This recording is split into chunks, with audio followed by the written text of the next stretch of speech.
A new study from a U.S. industry group found that the global semiconductor supply chain has become increasingly vulnerable to natural disasters and geopolitical disruptions because suppliers have become more concentrated in distinct regions.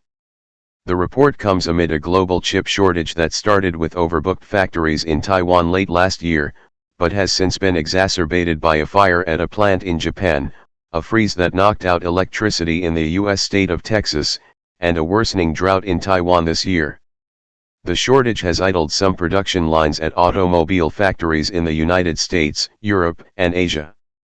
Modern chip making involves more than 1,000 steps and requires complex intellectual property, tools, and chemicals from around the world.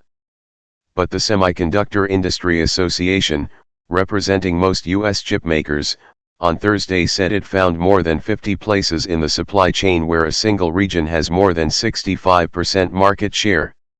Intellectual property and software to design cutting-edge chips, for example, is dominated by the United States, while special gases key to fabricating chips come from Europe.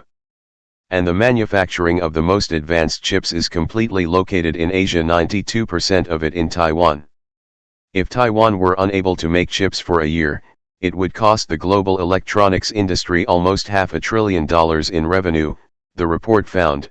The global electronics supply chain would come to a halt.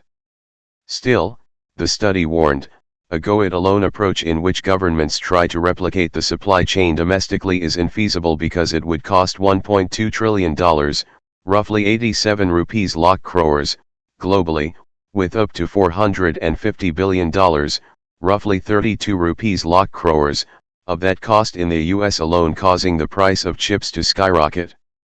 In some cases, though, it called for incentives to create minimum viable capacity in regions that lack any part of the supply chain.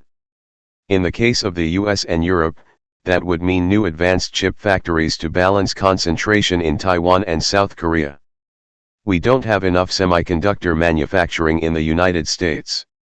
And it's got to be fixed with the assistance of the US government, John Neufer, chief executive officer of the association, told Reuters.